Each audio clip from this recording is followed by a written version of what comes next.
बिस्मिल्लाहिर्रहमानिर्रहीम। अस्सलामु अलैकुम।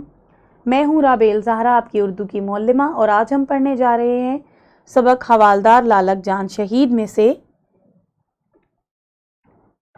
तशरी, नसर पारे की तशरी। आगे बढ़ते हैं।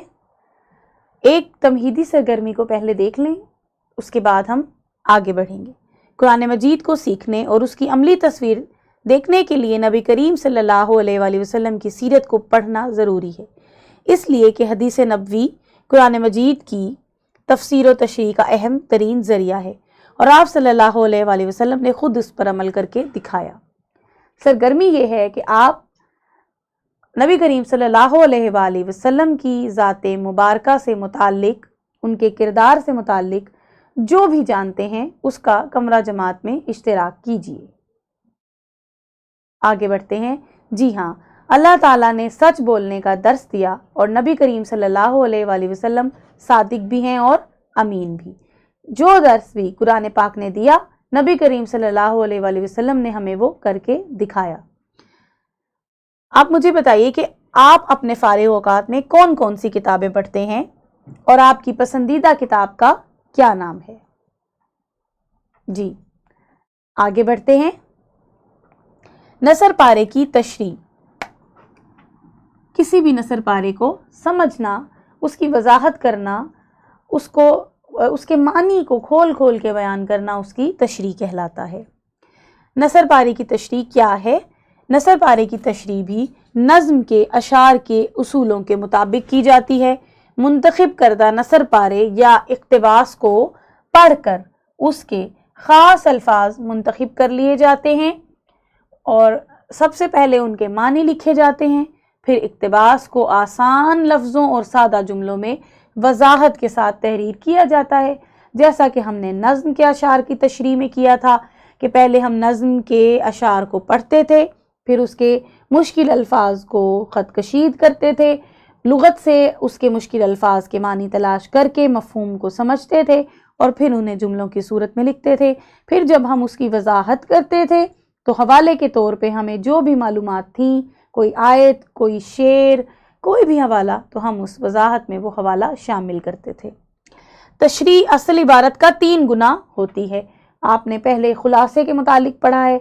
खुलासे को मुख्तसर किया जाता है और असल इबारत से मुख्तसर करते हुए वो 3 गुना रह जाता है। यानी अगर असल इबारत है 3 जुमलों की तो खुलासा 1 जुमले का होगा, लेकिन तशरीह में इसके बरक्स है। अगर असल इबारत 3 जुमलों की है तो खुलासा 9 जुमलों का होगा, यानी उसको बढ़ा दिया जाता है। तशरीह में वजाहत की जाती है और सबक या इबारत से मुताल्लिका जो भी मालूमात आपको हैं आप उसको इश्तिराक कर सकते हैं वजाहत में। अब देखिए इसके मदारिज क्या हैं। हवाला मतन यानी सबक का नाम और मुसन्निफ का नाम। हल लुगत लिखी जाती है अल्फाज के मानी की सूरत में।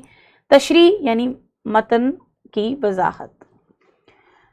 अब ये एक इबारत है आपके सामने, इसको पढ़ते हैं और जो हमने मदारिज सीखे हैं, जो असूल व ज़वाबित हमने सीखे हैं, उसकी रोशनी में देखते हैं कि हम कहाँ तक कामयाब हुए हैं। हमारा माजी ऐसी बेशुमार मिसालों से भरा हुआ है जब वतन की हिफाजत के लिए वतन के बेटों ने लाजवाल कुर्बानियाँ दी। ये कुर्बानियाँ अक्सर बैरूनी ताकतों से हिफाजत के पेश नज़र दी गईं। उस वक्त ज़रूरत इस अमर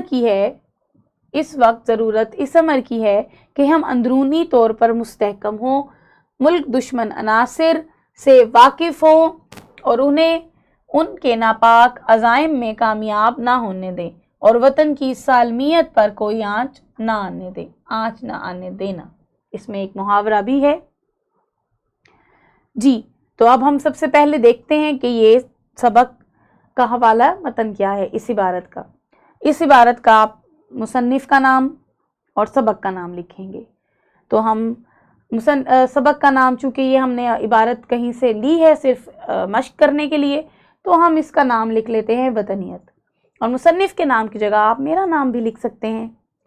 और उसके बाद हम देखते हैं आगे क्या है। آگے آئے گا حل لغت، ہم اس کے جو خط کشید کیے ہیں الفاظ ہم ان کے معنی سمجھیں گے۔ لازوال قربانیاں دی ہیں، لازوال جو کبھی ختم نہیں ہو سکتی۔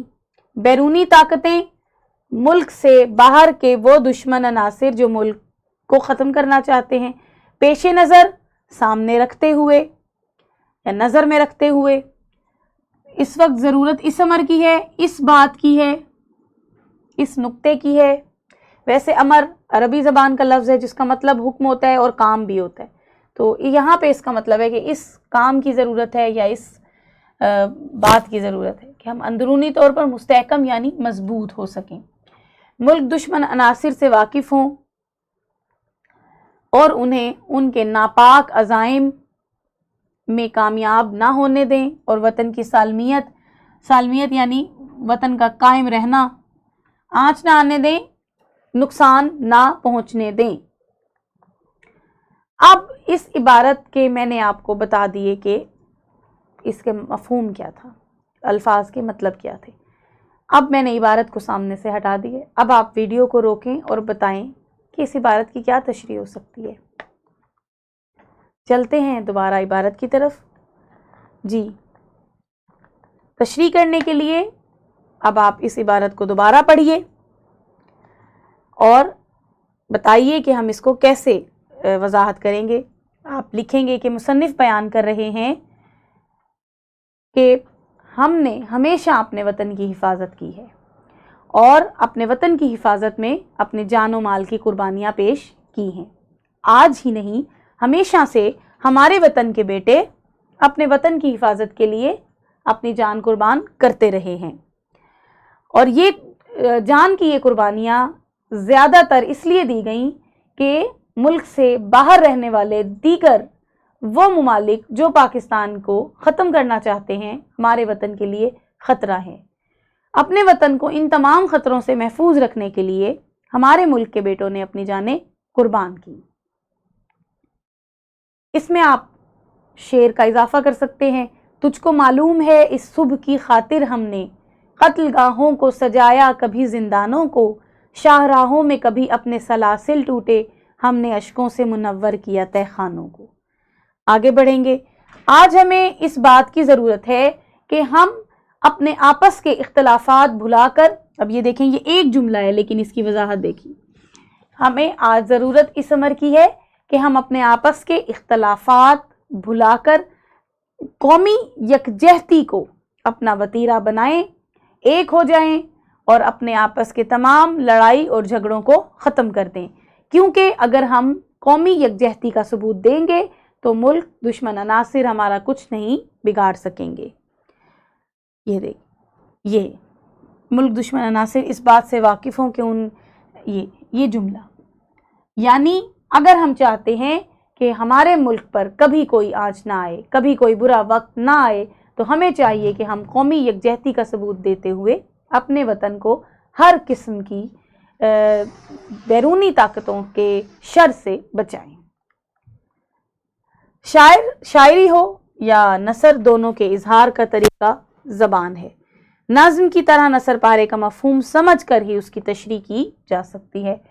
اور دیکھیے، دل ناداں تجھے ہوا کیا ہے اور نادان دل تجھے کیا ہوا ہے، یعنی جملے کو سمجھنا اور پھر اس کی وضاحت کرنا۔ اب آپ کے سامنے یہ نثر پارہ ہے جو آپ کے سبق میں سے لیا گیا ہے۔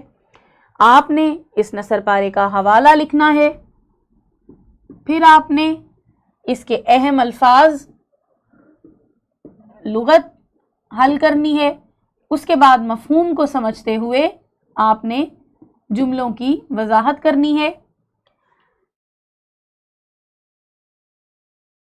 6 جولائی کو دشمن ایک بار پھر حملے کے لیے بڑھا، وہ کیمیکل ہتھیار بھی استعمال کر رہا تھا۔ اس لڑائی میں صوبے دار سکندر اور اس کے ساتھی شہید ہو گئے۔ اب لالک جان اور 3 ساتھی ہی باقی رہ گئے تھے جو دشمن کے سامنے سیسا پلائی ہوئی دیوار بنے ہوئے تھے۔ 7 جولائی کو بھارت نے ٹائیگر ہلز پر بارود کی بارش کر دی۔ بارود کی بارش یہ محاورتاً کہا گیا ہے، جس سے لالک جان کے باقی 3 ساتھی بھی شہید ہو گئے۔ اس جان لیوا وادی میں لالک جان اکیلا تھا۔ رات بھر کی شدید فائرنگ اور گولہ باری سے لالک جان کا ایک بازو شل ہو چکا تھا۔